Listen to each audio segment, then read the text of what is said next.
Setelah resmi menjalani sidang perdana dalam kasus penistaan agama, Gubernur DKI Jakarta nonaktif Basuki Cahayapurnama pun resmi dengan status hukum baru sebagai terdakwa.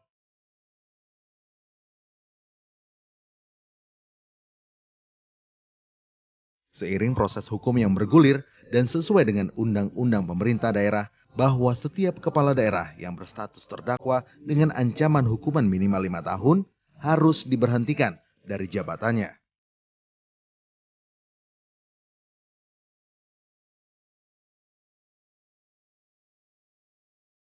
Hal ini pun ditanggapi oleh Menteri Dalam Negeri Cahyokumolo bahwa kementerian tengah menunggu nomor registrasi dari pengadilan negeri dan kemudian untuk pemberhentian selaku kepala daerah akan dilakukan oleh Presiden sesuai pasal 83 ayat 2 Undang-Undang Pemerintah Daerah.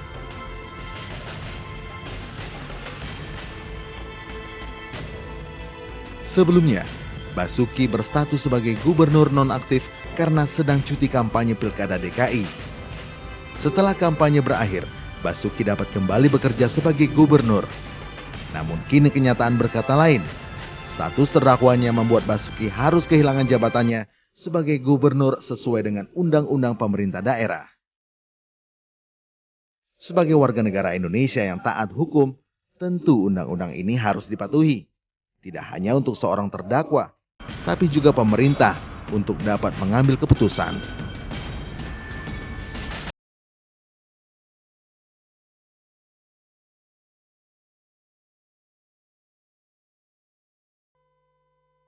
Ya, statusnya sudah menjadi terdakwa karena memang sidang perdana sudah digelar hari Selasa lalu dan Selasa pekan depan sidang berikutnya akan kembali digelar dengan terdakwa Basuki Cahayapurnama atau Ahok. Lalu kalau sudah menjadi terdakwa, apakah memang Pak Ahok harus dicopot dari jabatannya atau diberhentikan sementara sebagai Gubernur DKI Jakarta?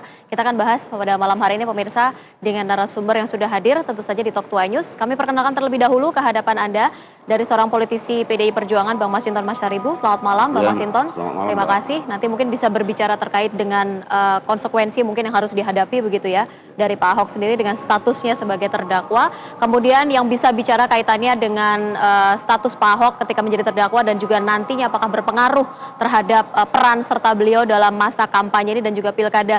Sudah ada Ibu Betty dari KPU DKI Jakarta, Komisioner KPU DKI. Terima kasih Bu Betty sudah hadir pada malam hari ini.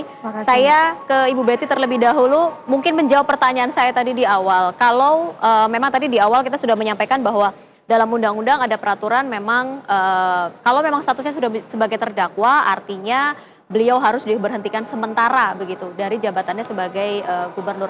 Kalau memang harus demikian begitu, kira-kira apakah akan berpengaruh sebenarnya sepak terjang beliau nantinya dalam masa kampanye ini atau dalam pilkada DKI Jakarta?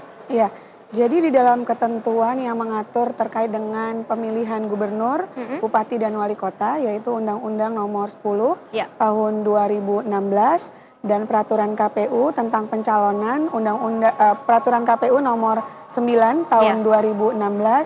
Tidak ada satupun klausul yang menyatakan, ketentuan yang menyatakan bahwa ketika seseorang menjadi terdakwa, yang bersangkutan dibatalkan menjadi calon gubernur atau wakil gubernur dalam Pilgub DKI Jakarta 2017. Yang dapat membatalkan syarat calon adalah ketika yang bersangkutan adalah terpidana yang berkekuatan hukum tetap. Oke, maksudnya seperti apa? Artinya sepanjang siapapun dia bukan terpidana ingkrah, yang bersangkutan adalah pasangan calon, tetap menjadi pasangan calon sampai nanti hari pemungutan suara begitu, dan kemudian dapat melakukan kegiatan kampanye sampai dengan 3 hari sebelum hari pencoblosan suara. Oke, artinya masa kampanye ini tetap bisa akan diikuti oleh terdakwa ini sendiri begitu tanpa ada pembatasan-pembatasan tertentu begitu dengan statusnya sebagai terdakwa? Karena kampanye itu adalah hak setiap pasangan calon. Sepanjang siapapun adalah tetap atau masih menjadi calon gubernur dan wakil gubernur di Pilgub DKI Jakarta, yang bersangkutan berhak melakukan kegiatan kampanye.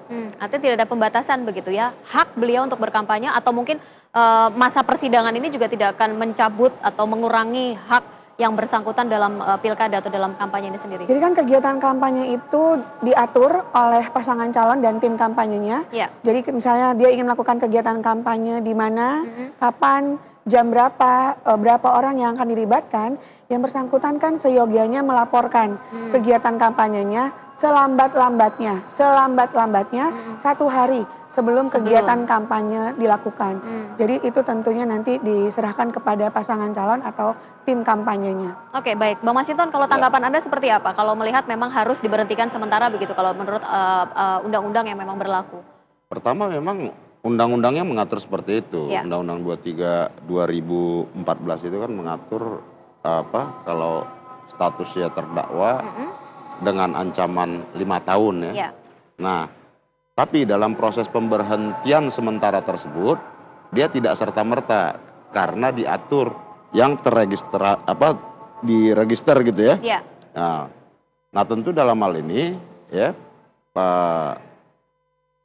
pengadilan sudah meregistrasi itu kan. Nah, dan Kementerian Dalam Negeri tinggal ini proses administrasinya aja sebenarnya. Oke. Nah, tentu pada saat ini Pak Ahok dan Pak Jarod itu sedang melakukan cuti karena mereka adalah incumbent. Ya. Ya, sedang melakukan cuti dan juga dalam cuti ini mereka melakukan kampanye. Tentu ini tidak ada kaitannya antara cuti dengan Artinya kampanye ini dua hal yang berbeda begitu, tidak bisa dengan status hukum yang sekarang sedang berproses di pengadilan. Nah, ini tentu karena undang-undang yang mengatur seperti itu, ya, maka ini kan tinggal berjalan aja. Setiap minggu nanti ada persidangan, sampai ada kekuatan hukum yang tetap inkrah, gitu ya, berdasarkan vonis pengadilan. Nah, itu pun juga masih ada proses upaya hukum lain lagi, banding apa segala macam gitu ya. Nah, sehingga dalam hal ini kenapa ya setiap kepala daerah yang status hukumnya terdakwa dengan ancaman hukuman 5 tahun harus diberhentikan sementara. Itu kan dasarnya adalah agar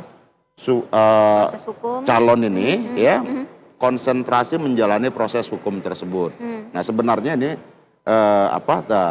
tidak ada yang salah dengan ini. Oke, Bang, tadi kalau Anda mengatakan sebenarnya ini adalah proses administrasi begitu ya. Ada perbedaan yang disampaikan sebenarnya dari pihak Menteri Dalam Negeri yang menyatakan bahwa kami menunggu dari pihak Pengadilan Jakarta Utara untuk nomor registrasi begitu. Sementara dari pihak Jakarta Utara sendiri mengatakan justru tidak ada yang meminta begitu kepada pihak Jakarta Utara. Nah, sebenarnya aturannya seperti apa sih, Bang, kalau menurut Anda? Itu tinggal siapa yang proaktif aja sebenarnya. Ya. Kalau dalam aturannya sebenarnya harusnya apakah memang Jakarta Utara memberikan kepada Dalam Negeri atau Dalam Negeri yang meminta?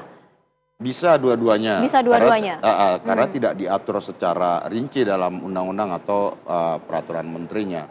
Nah, tentu kan umpama ini sudah ada proses, Mendagri bisa mengajukan ya nomor berapa sih registrasinya, sehingga ketika pada proses pembuatan administrasi suratnya jelas nomornya kan.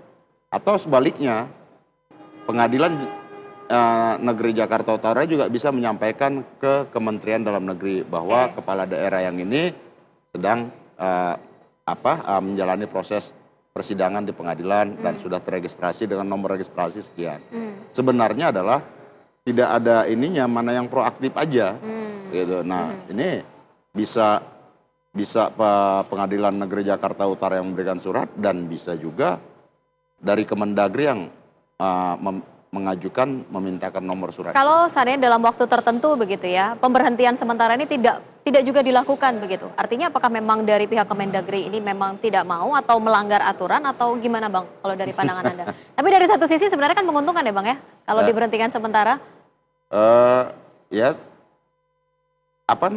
memang undang-undangnya kan harus begitu, diberhentikan sementara, gitu loh. Jadi apakah ini menguntungkan atau apa? Nggak juga. Posisinya kan sekarang juga sedang cuti. Jadi menurut saya sih proses persidangan juga tidak mengganggu karena juga sedang cuti. Proses pemberhentian sementara juga tidak mengganggu karena juga sedang melaksanakan cuti dari tugas pemerintahan.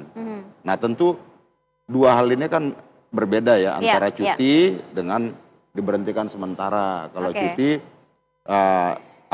sama-sama temporary nih, ada limit waktunya. Tapi kalau pemberhentian sementara kan tidak memiliki kewenangan apapun dalam jabatannya. Kalau sebagai dengan cuti ini kan masih ada kewenangan yang diberikan dan gitu ya. hak-haknya masih diberikan oleh negara. Beda dengan diberhentikan sementara. Kita lanjutkan kembali, Bu Betty, kita harus break terlebih dahulu. Di segmen berikutnya pemirsa Talk to News akan kembali ke hadapan Anda sesaat lagi.